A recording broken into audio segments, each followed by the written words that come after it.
اگر کوئی شخص نماز پڑھتے ہوئے شخص کے آگے سے چلا جائے تو کیا وہ گنہگار ہوگا؟ ہاں، اگر کوئی شخص نماز پڑھ رہا ہے تو اس کے آگے سے گزرنے کی اجازت نہیں ہے۔ حضرت ابو ہریرہ رضی اللہ تعالی عنہ فرماتے ہیں کہ اگر اس شخص کو جو نمازی کے آگے سے گزر رہا ہے اسے معلوم ہو جائے کہ ایسا کرنے پر اسے کتنا گناہ ملے گا تو وہ 40 سال رکا رہے گا، نمازی کے آگے سے نہیں گزرے گا۔ اب اگر کوئی شخص نماز پڑھ رہا ہے تو اس سے کتنا آگے سے گزر سکتے؟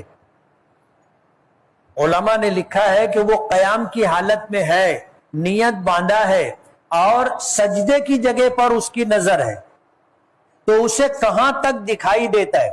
نظر اٹھا کے نہیں دیکھ رہا ہے، نظر نیچی ہے، سجدے کی جگہ پر ہے، تو کتنی دور سے جاتا ہوا آدمی دکھائی دیتا ہے، اس حد کے اندر سے گزرنے کی اجازت نہیں۔ تقریباً 3 صف اس کے آگے سے گزر سکتے۔ اور مسئلہ یہ بھی ہے کہ آپ بیٹھے ہیں، نماز مکمل کر چکے، آپ کے پیچھے بعد میں کوئی شخص آیا جس کی رکعتیں چھوٹی ہوئی تھی اور وہ آپ کے پیچھے نماز پڑھ رہا ہے، تو بیٹھے ہوئے لوگوں کو مسئلہ معلوم نہیں ہوتا تو وہ بیچارے بیٹھے ہی رہتے اور بار بار اس کو ایسے دیکھتے رہتے۔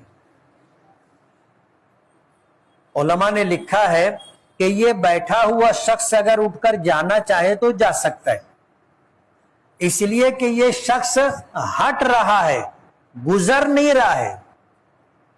سمجھ رہے ہو آپ؟ جیسے میں یہاں بیٹھا ہوں اور یہ نماز پڑھ رہے تو میں یہاں سے اٹھ کر کے جا سکتا ہوں، سلام پھرنے تک انتظار کرنا ضروری نہیں۔ میں یہاں سے ہٹ رہا ہوں۔ گزرنا کس کو کہتے ہیں؟ کہ ایک طرف سے آ کر کے آدمی دوسری طرف بڑھ جائے، یہ گزرنا ہے۔